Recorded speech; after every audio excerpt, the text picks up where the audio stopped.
중국차 전기차 타보신 분? 최대 1년 보증 자체 워런티, 수리 걱정 없는 차나두 점검센터, 출고 전 꼼꼼한 검수, 리프트 필수 점검, 다양한 정보까지 끝까지 책임지는 중고차는 차나두.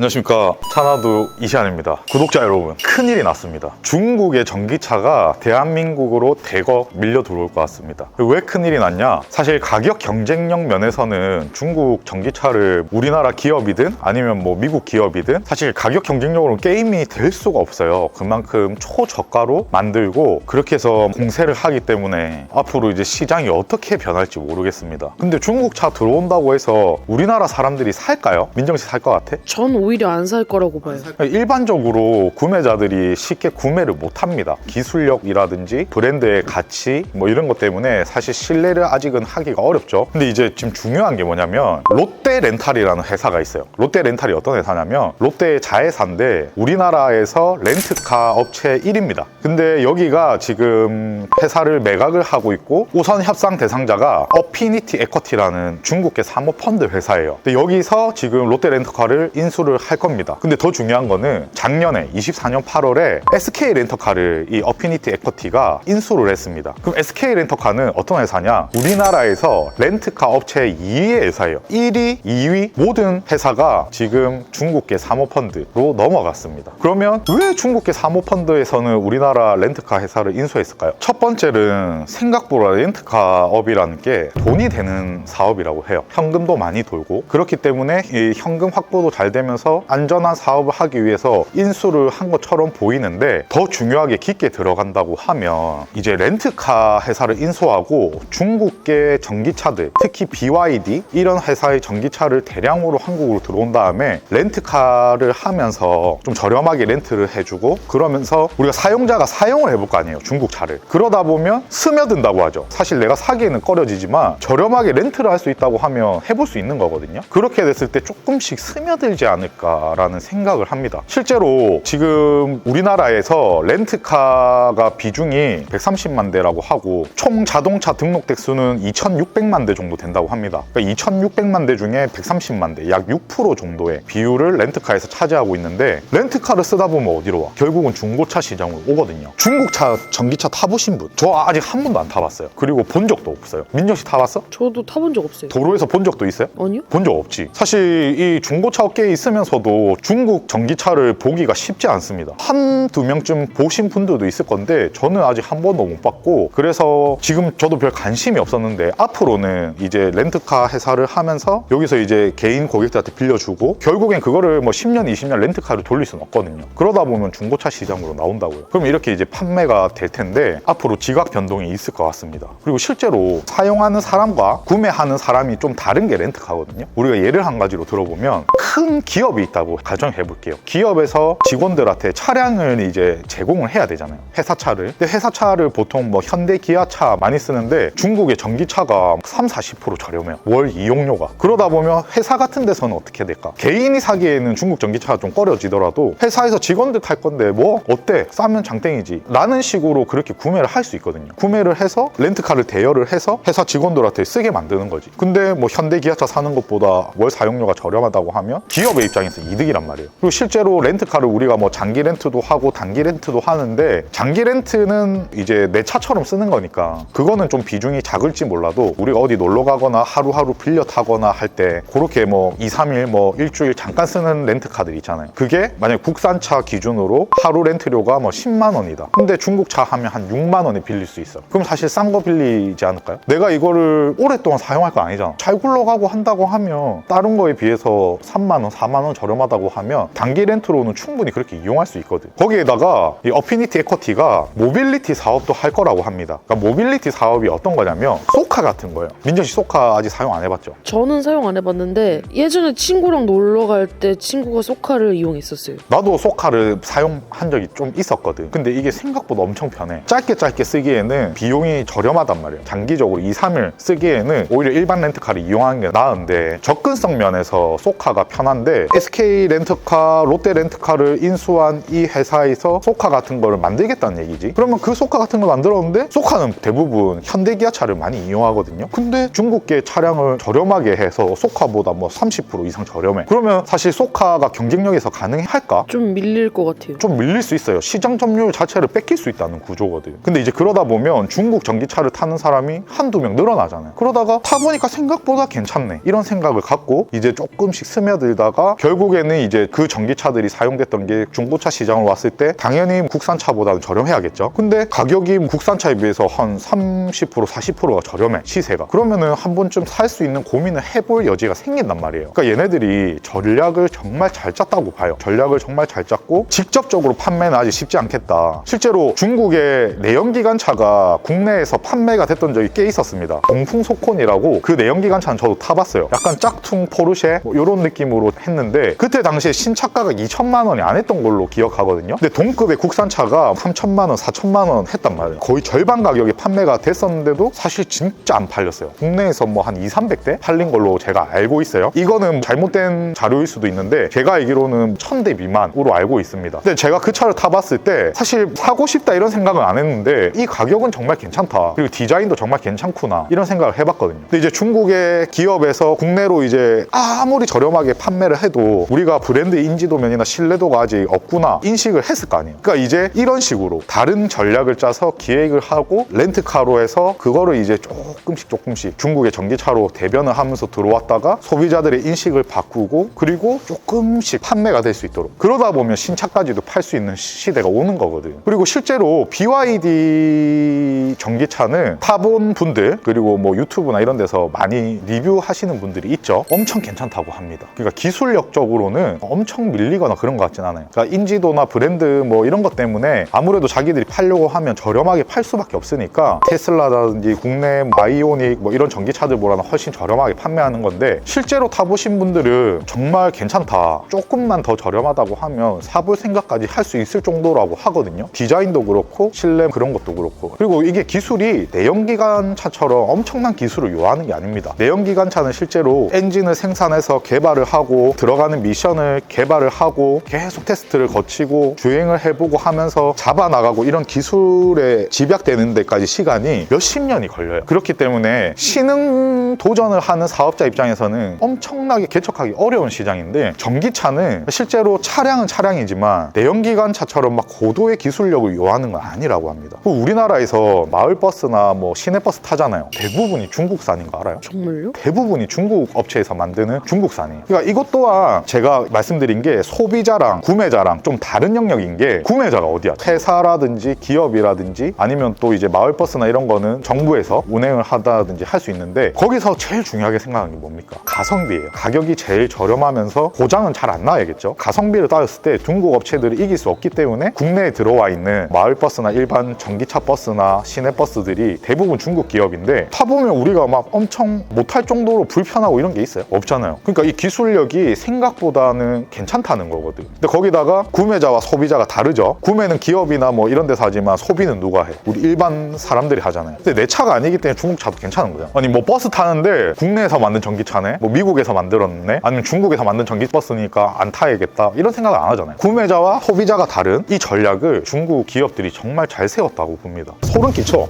앞으로는 이제 중국 전기차가 꽤 많이 판매되는 시대가 올 텐데, 구독자분들은 만약에 중국 전기차가 국내에서 굉장히 저렴하게 팔린다 그랬을 경우에 구매를 하실지 이게 상당히 궁금하긴 합니다. 저 또한 가격이 정말 메리트적으로 괜찮다고 하면 고려해볼 법하다고 생각하거든요. 민정 씨는 어떨 것 같아요? 저는 아직 차가 없어서 잘 모르겠는데 저희 아버지 관점으로 본다면 무조건 저희 아버지도 사실 것 같아요. 앞으로 이 시장의 판도가 어떻게 바뀔지 이제 막 인수를 한 시점이기 때문에 적어도 시장에 정착하는 데까지는 최소 2~3년은 걸릴 거예요. 근데 이제 2~3년 뒤부터는 그러면 조금 운행하다 보면 중고차가 나온다는 건데, 여러분은 구매를 하시겠습니까? 여러분의 의견을 댓글로 한번 남겨주십시오.